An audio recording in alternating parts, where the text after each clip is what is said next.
through the full process of Carlson's BlastOps software.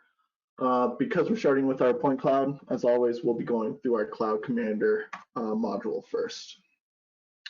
So opening it up, we'll just create a project. So we'll just call this webinar, and today is the 7th. And as with any other project, I always start off with going into our project settings. Whether or not we want to enter our company or project information, we're able to do so. But the main reason I do it is to go into our units and make sure we're using the correct units for our project. Now, while this was designed specifically for the Quarryman and just blasting in general, we do have an FSC Wizard for the Quarryman import. We'd bring in our control points, we'd bring in our FSC file from our Quarryman, we'd do the alignment to make sure that everything's stitched together properly before rendering our point cloud. We're not going to show too much of that today because we'll be going through bringing in drone point cloud data that can be brought in through Carlson's photo capture software.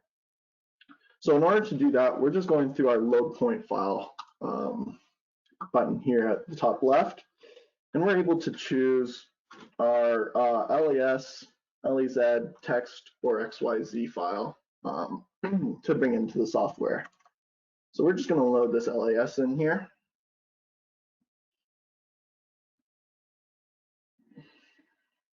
And give it a second to load.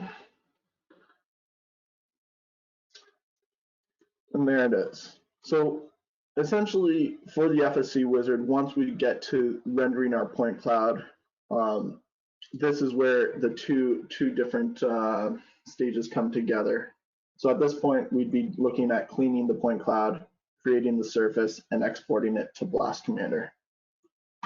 So before we create our surface, we'll just do some quick editing to get rid of the vehicles up top here. So we'll use our box selection for this specifically, and maybe I'm just going to switch to highlight mode to start off with.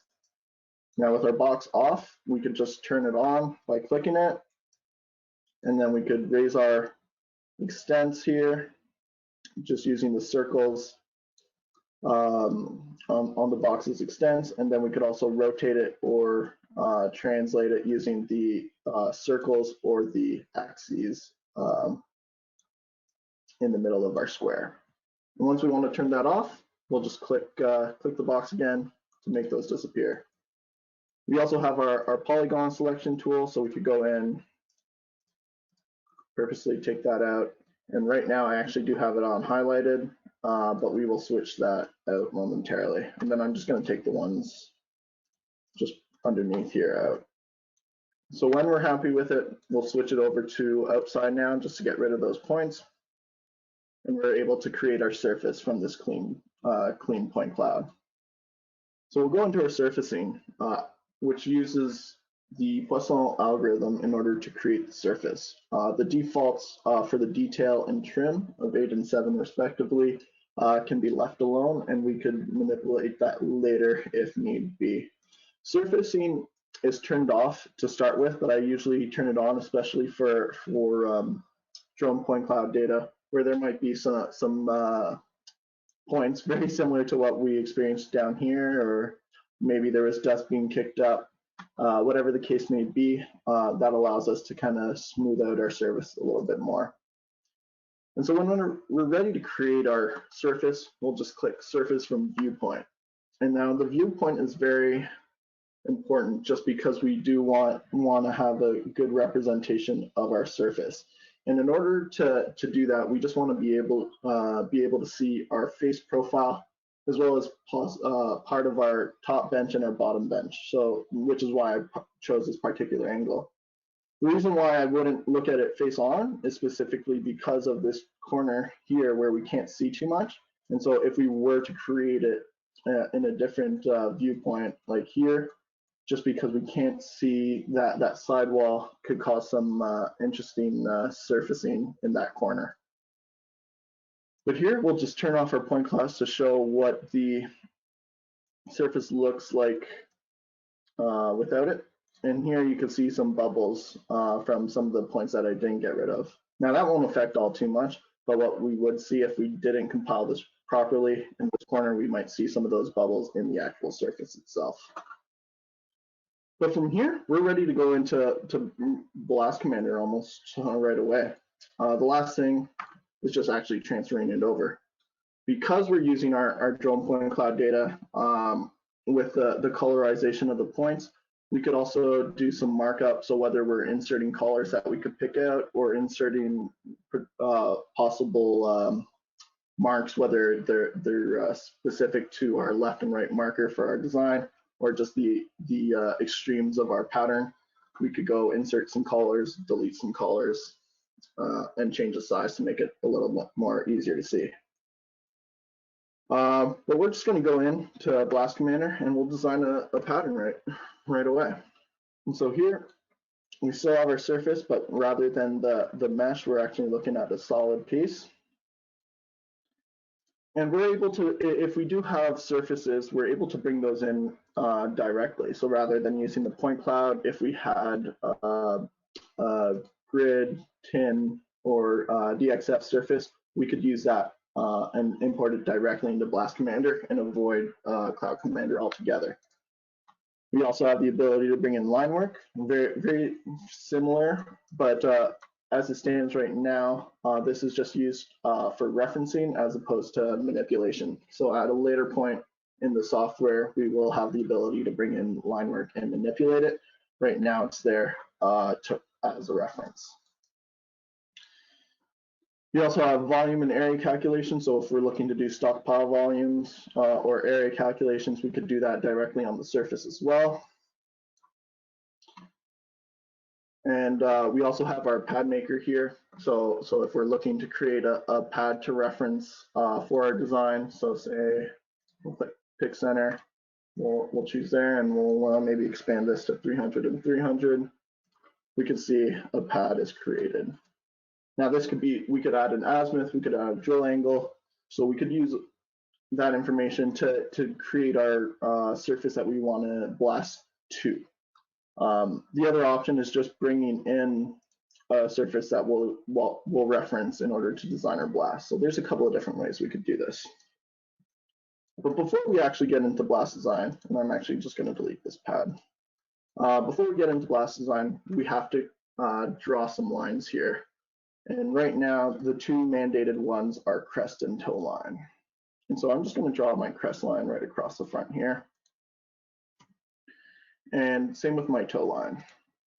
Now, the reason why we're mandating this is because we'll be introducing a feature later on, inclusively in here, to essentially draw where a potential muck pile would be and prevent the readings to that muck pile when we're more interested in the face behind it. So that's kind of where we're going with this operation right now. But with these two in here, we also have an optional blast boundary line, and that's just to restrict the area for our design. So I'm actually just going to switch into orthographic mode for this. And we could see this line here actually drops down a little bit, not all that important. It was just a viewpoint I looked at it from. If we right-clicked it, we could edit the line, and what we could see is the two vertices that we've created and then its center point. Now I can move this vertice, and because I'm at a different viewpoint, it might drape onto our surface differently. I could also move the center point, which will then become a vertice and create two more center points, and then maybe we move these center points up just so that it's more representative of our crest. So we'll stop editing that. And I'm just going to draw in our blast boundary line very quickly.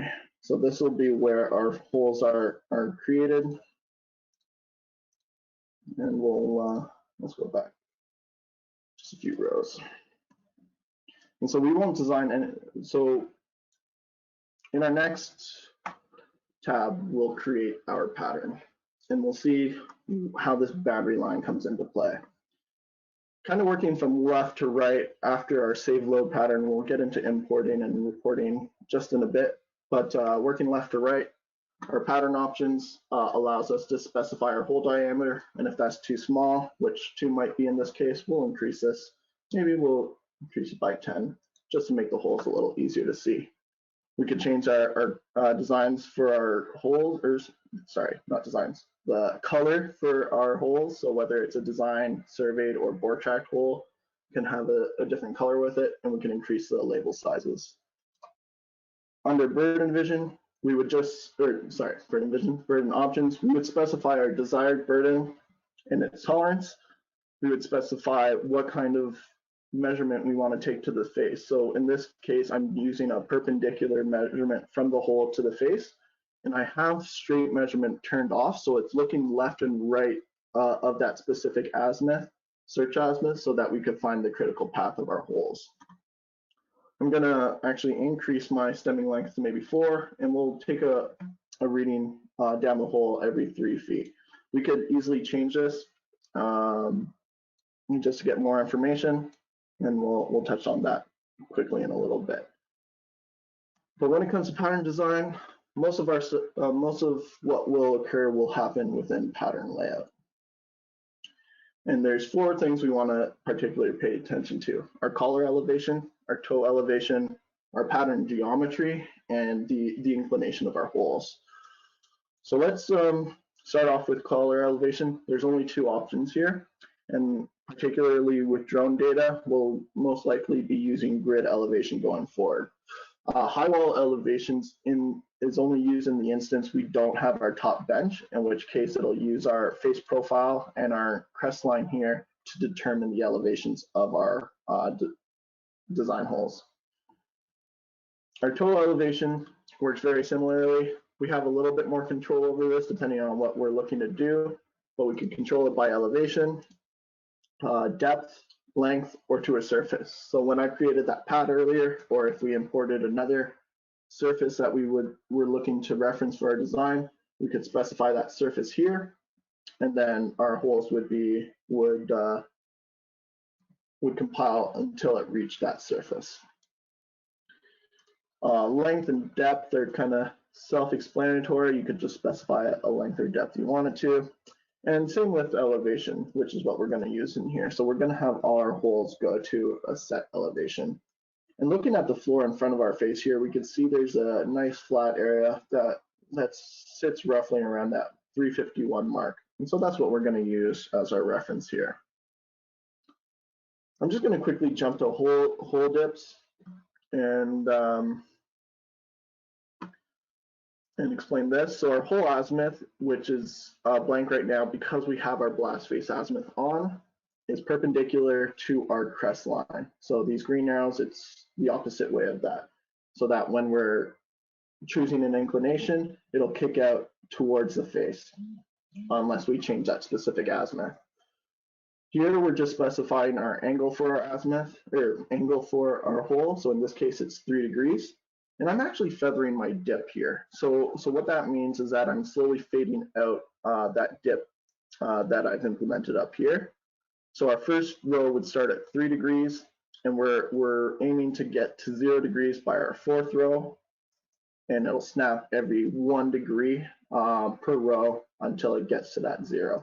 The reason for that snap is just because if we have an odd degree here that doesn't nicely snap in 1 degree increments or 2 degree increments, whatever the case may be, not all drillers have that capacity to drill at 1.5 degrees. So we specify this so that we could do something that the driller actually has the capability of performing. And so that's hole dip. So let's get into pattern geometry, which is where we'll focus on the most time here.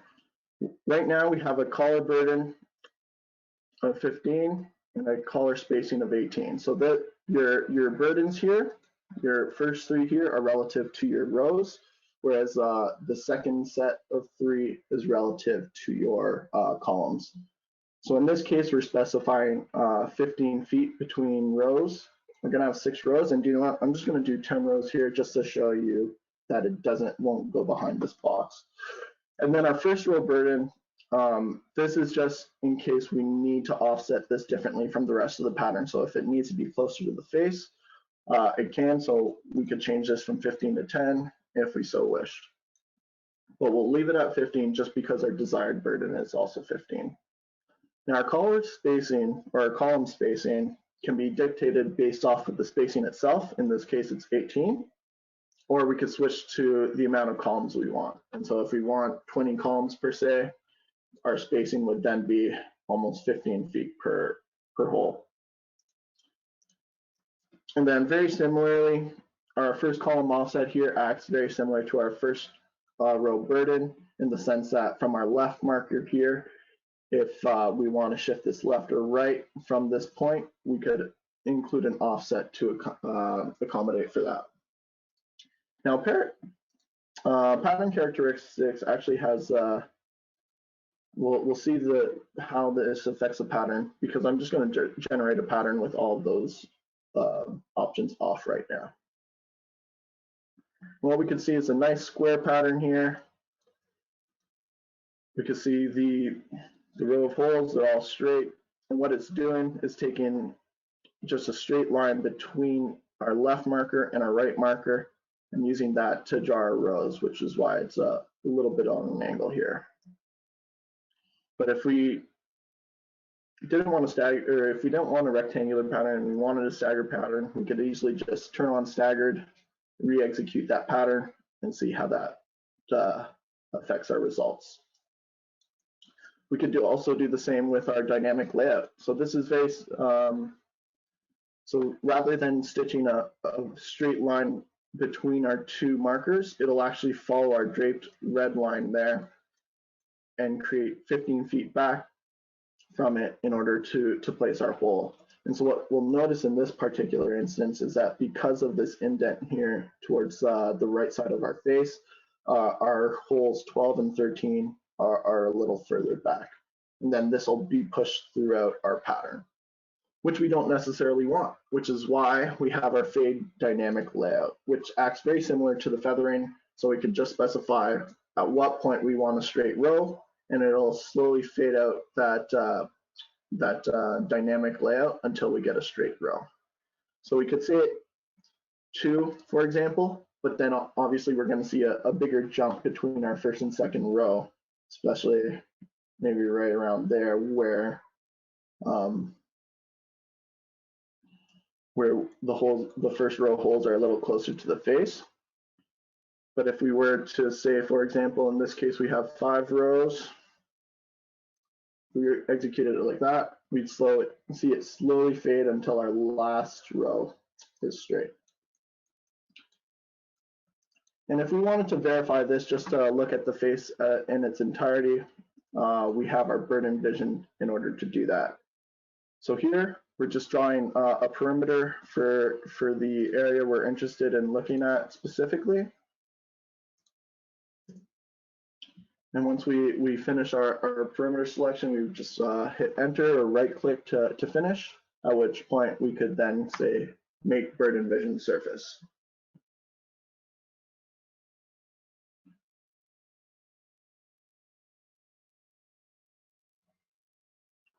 And there we go. So we can see how all our holes are affecting. And so for example here, we can see A10 is a little far. And so we might want to move that. And so we could select A10, which will then have our tools open here on the left. And so we could actually see our burden right here on our 2D. If we wanted to see it on our 3D, we could turn on our distance lines. We could also turn on our collar and toe measurements if we were interested in looking at that information in our 3D. But in order to move this hole, what we could do is go into our movement tab. Now, right now, it's set up that it's only moving 1/4 of a foot each time we would move the hole. So let's actually increase that to 1/2 a foot, both parallel and perpendicular. And so by not having our cursor in one of these boxes and just maybe selected our hole here, we're able to move our hole simply with our arrow keys. So we could use our up arrow to bring it closer to the face, And maybe I'll change the angle on that so we can see how that affects the burden as we're moving it. Once it's there, maybe with A14, we want to move it back because of that, the burden getting too close there. So we'll take a step back. And we could do this left and right as well. We could go with A8, maybe. We'll want to move it right for just to make sure we cover that spot. And we could finesse this until we're happy with our pattern. At which point we want to push this to the driller. So we have a few different ways we want to do that.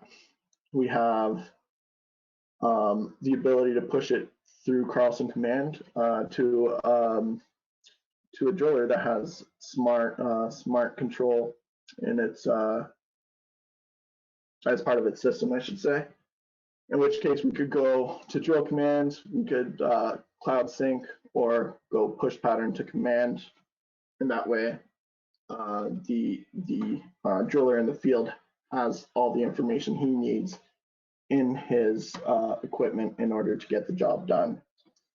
We also have the ability to export just a CSV. We'll call this one design. At which case, if we were to go open that up, and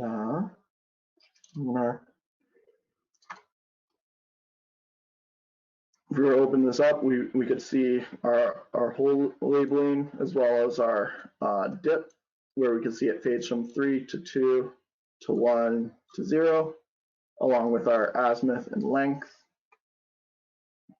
for holes, as well as our collar positioning and our bottom positioning. Now, typically for a GPS, such as SurfPC, the only thing we would really be interested in is our collar positions. So we could get rid of these, save this, and then import this CSV file into SurfPC in order to go lay out our pattern.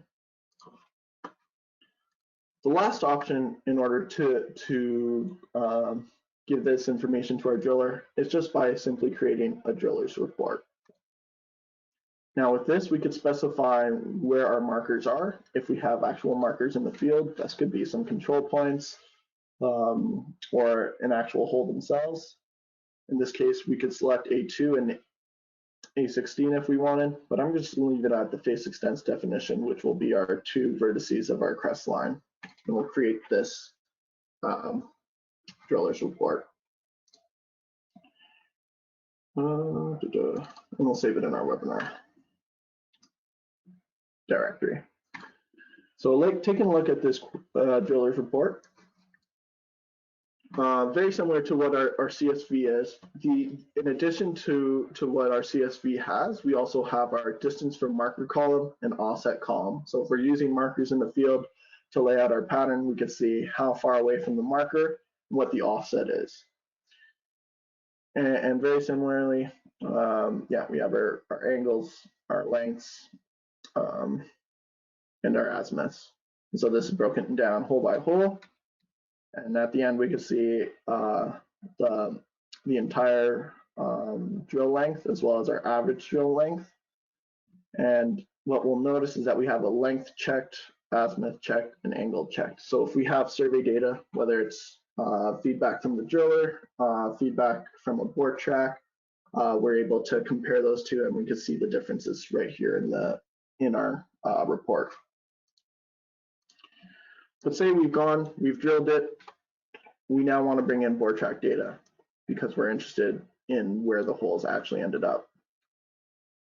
In which case, I'm just going to actually reset these holes. Let's so they're pattern options. We'll say reset all. And what I'm going to do is import our collars. So this could be done through our import window. We have surveyed, if they're surveyed holes, or if we're looking to bring in design holes that we can move around and manipulate, we can bring them in as design. But we're going to bring them in as surveyed. And if we had it in our Quarryman FSC file, it would be detected here, and we would just click import. Otherwise, we could bring in text or CSV file. So we're going to bring in this collar CSV. And what I've done is actually I've included the bottom and collar coordinates of each hole. And I'm just going to use our skip lines here to get rid of that header row, and then I'm going to import it. And so we can see it here, color CSV, and we'll just click import to finalize that. And so now we can see our first row here set out, and we want to attach some Boretrak data to it. So we're just going to go to import, and we're going to select Boretrak. Now we have the ability to read in the old legacy rotted Boretrak .dat files, the new Carlson rotted Boretrak DRL file, as well as the cabled Boretrak, where we can initiate a link to the CDU, which actually, funnily enough, I have here, but I was planning on importing from a file, so we're just going to stick with that. I'm actually going to change our segment length here. The Boretrak data I'm using for this isn't of the correct length, so I'm going to extend the length by twice the amount, and we'll bring that in. We'll import file, we'll choose our Boretrak.dat file, and we'll click next. Now we can see all the holes in our scene, in our software, as well as all the holes in our Boretrak. And so this is identified by a row and column. So if we've indicated different rows, in which case this Boretrak we haven't, so we just have our first row, 18 holes, which matches up with our collars. Then we could simply match the two using match by row and column. We could always do it individually if we wanted to, but obviously it's a little easier to do it with a click of the button instead. Now, because the cabled Boretrak does use a compass for its orientation, we need to take into account the magnetic declination and how that is relative to our drone or Quarryman data, whatever the case may be. And so in this case, in the field, they would have lined up on a known baseline and shot it in as 205.63 is what the system read. We just want to duplicate this in our software now, at which point we just click Boretrak alignment vector, and we just repeat that process. So we take a look up above, make sure we're in orthographic just so we're looking directly down, and then say in this instance, we stood on A4, we look through the sight hole on the probe to A14, for example, and that's where we got that 205. And so that's what we're going to replicate right now. In order to bring our line feature back up, we'll just have to solidify our viewpoint. So right now we can move it around, angle it, whatever the case may be. But in order to draw the line feature, we needed to have this static. So by hitting enter, it's locked in, and we can see our red dot following our mouse around, which is our line feature. So we just go to A4, left click, A14, left click, and we can see that grid angle applied for that hole, and then the rotation that the Boretrak data needs to implement in order to align with the scene we already have in our software. At which point, we'll just click finish. And with that, we'll get this new confirmation of settings screen. Essentially, it's just looking at our desired burden that we entered of 15 feet, our measurement interval, as well as our stemming interval here, and making sure this makes sense with what data is in the software already. So we're getting a warning that the stemming may be too short. I don't know, maybe we'll make it 6. At which point it passes the validation.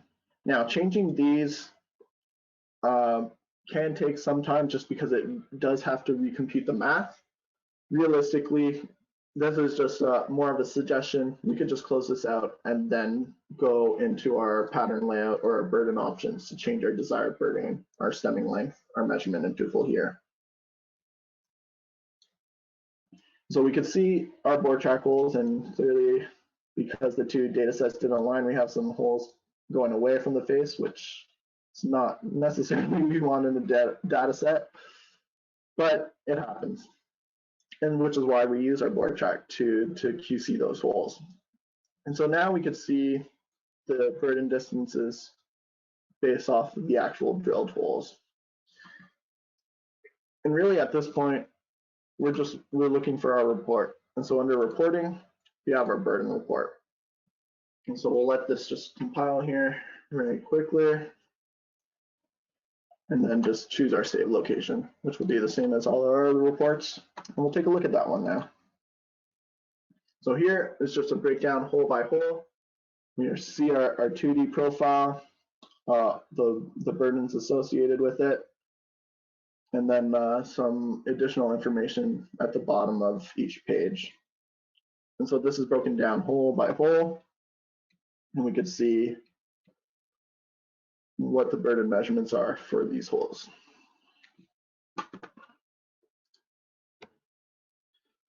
So let's close out. And really at this point, we're looking at doing drill hole loading. So that's why we'll move over to our next tab for drill hole loading. Actually, sorry, I missed a step. Well, not step, but I guess report that I just skipped over there. But our under blast pattern layout, under reporting, we also have our plan view report. And what that does is just show you an overview of our data. So here we could see our entire crest, all the holes, and then the separation between holes, the direction of the weakest burden, as well as even in our blue, we could see the direction of our actual drill holes. Now, depending on how many rows, how many holes, what the size of our area is, this might not be able to be seen on a 8.5 by 11 piece of paper, in which case we could break this down by adding snapshots here in the bottom left. So we could specify where our viewpoint 1 or our first page will display, followed by our second, and followed by our third, before clicking export to PDF. So it'll create a title page or an overview page showing our viewports, and save that. Let's open that. What was it? Webinar, plan view report. So breakdown overview page showing our viewports, and then the zoomed in versions of those viewports. And so this could be used for design or Boretrak tools, depending on when you're looking for the information. But back to drill hole loading.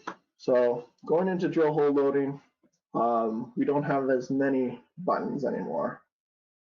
Mainly, we'll define some reagents. Right now, we have some Dyno Nobel powders, such as the BlastX, the Blast Gel, even some Anfo, which we're looking to kind of expand on this library. So we could, if there are products that you do use very regularly, we'd be happy to add them into the software. Alternatively, you could create a new reagent. So here, we could give it a name, manufacturer, obviously create a new manufacturer if that's the case, what the type is, and then the subtype. And so by adding that in, that will just be created on our product list. And then going into our products, say for Blast Gel, we can see the bulk density associated with it and the color scheme associated with it. So that way we could see what these look like when we create our pattern, or not our pattern, but our loading template. And that's where define templates comes in. So we're able to save a number of different templates, and we're just going to start one from scratch here. We're going to go to new. And so we can pull our data from our hole, so say A4, so we can see the angle associated with it. And what we want to do is then look at our charging rules. So let's add in a couple of different rules here. Let's just add in 2. Very standard hole. We'll have some stemming on top. I think I specified a length of 6 feet in this instance. And then what we're seeing here under our loading method is these are in red. And that's because we need to have one rule that has a variable loading method in order to fill up the rest of the hole, regardless of what the length is. And maybe we'll switch this to Blast Gel. And so we could see how much stemming, what the length is, and how much, as well as for our blast gel. So let's add in some initiators and boosters. We could add in just one if we wanted to not actually have it in our stemming, but in our blast decks. Maybe we'll use our, we'll leave it as the non-electric. And we could change the position to our middle, our bottom. We could increase the quantity if we wanted. And then if we wanted to have another position for it, we could also put it at the bottom and maybe add an offset of maybe not 0, but 2 to have it off the bottom. At which point we'll just call this webinar 2507. Save it. Let's close out, and then we'll apply it. So we'll apply templates, new, and we'll go to our webinar one that we created and apply it. So closing out, we could see the colorization of our hole loading template applied to each of these holes. Now, if there's a particular hole that was too far or too close, I don't know, let's, all these are actually relatively decent. I want one that's too close.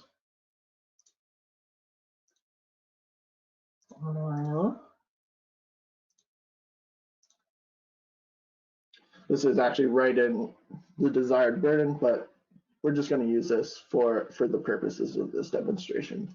Now, say that at what point our face does come in before this red line, indicating that we don't have sufficient burden to blast it out, at which point maybe we'll use some stemming instead. So with the hole selected, in our hole tools, we have edit hole loading. And so we could edit this individual hole. Now we'll go into our charging rules and maybe we'll add a new rule, which will move up. Actually, no, we'll keep it down. We'll leave that, say, we'll give this a length of maybe 50 feet before it gets too close to the face, in which case maybe we'll include some stemming, the length of, I don't know, maybe 10 feet. And then whether it's blast gel or, actually, let's go BlastX. I think the color is the same there, but it's okay. Yeah, so same color. We could always change that in our define reagents template. But now we can see our blast gel, the area where we don't have sufficient burden, where we have our stemming, followed by our BlastX at the end. And then just because we have two different areas, maybe we'll want to change this and we'll drop that down into our BlastX instead. And maybe we'll put that back in the middle, whatever the case may be. And then if we apply our changes, we can close out and we can see that that hole now has that specific loading template. Now I'm just going to create a pad. So say there's some an area of the hole that we don't want to necessarily blast out. I'm going to use this just to kind of demonstrate how that strata would look. So we're just going to create a pad right there. Say that's the level that we don't want to blast it out.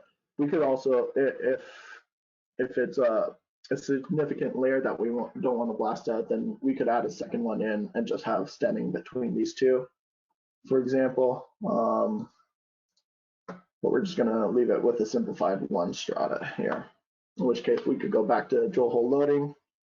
And I do have a template for this named strata. So here we could see our stemming followed by our BlastX, some stemming surrounding that pad that we don't necessarily want to blast out, followed by some ANFO at the bottom.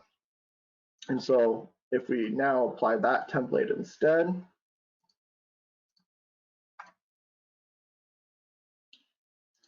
we can see that the ones that do intersect that strata have all changed to match that new loadout. Otherwise, they all stay, the rest stay the same. And once we're happy with our hole loading, just with anything else, we have our PDF report to hand to our blasters. Save. Here, it's just a breakdown, very similar to the burden report, except it doesn't break it. Each page doesn't have its individual hole. But here we can see the breakdown, the lengths at which each specific product start, the quantity related to that, and then the length required. So again, just hole by hole to give to our blaster, which then allows us to move over to our electronic initiator design. So this is the last step. And I mean, we don't have too much of some rows to play with. Actually, do you know what I'm gonna do? I'm just gonna quickly reset our holes here, just because I want to kind of do more than just one pattern blast. I'm just gonna quickly go back into our blast pattern layout, my pad, and let's just re-execute that pattern that we had before.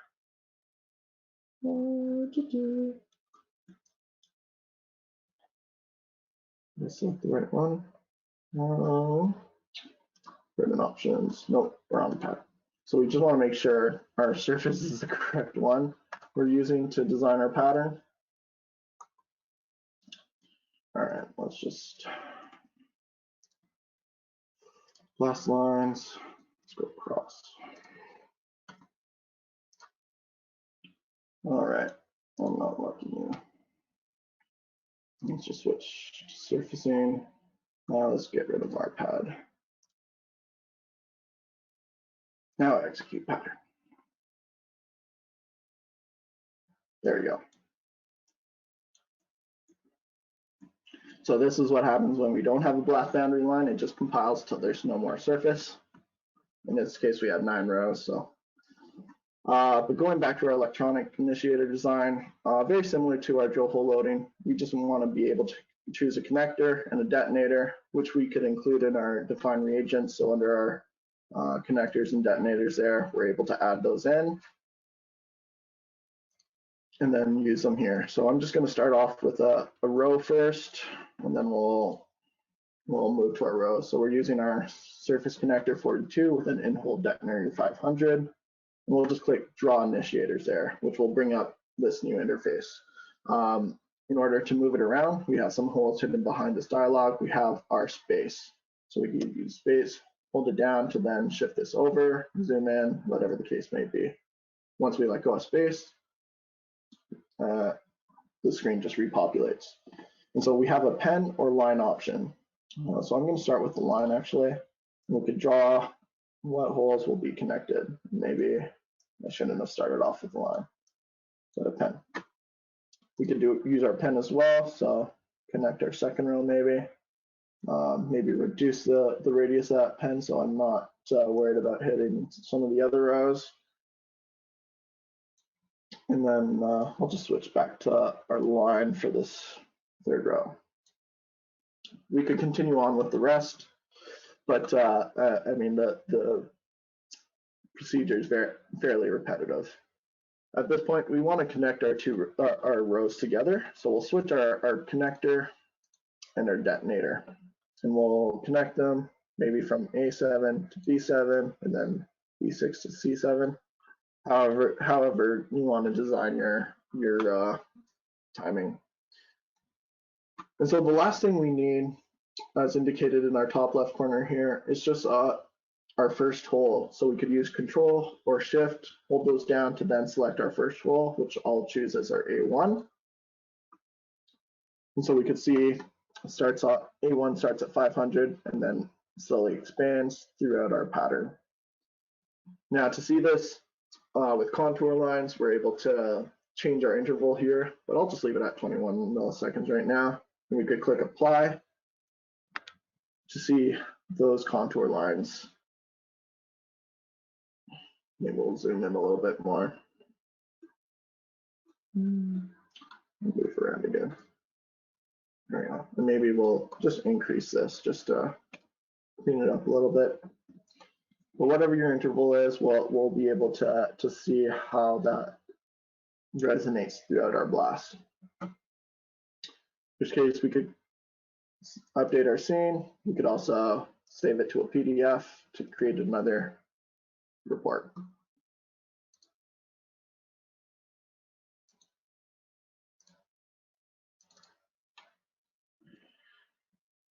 There she is. I guess the one thing very similar to the reagents for hole loading, we could see different color schemes for this. So where we're attaching the two different rows together are colored in orange, whereas in the individual row itself, they're all yellow. So that just shows the different connector being used. And that is the software in entirety right now. We're looking to expand on some features, obviously kind of improve upon some of the existing features to make them even easier. But yeah, this is the Carlson BlastOps package that has a lot of utility to it. Thanks for watching.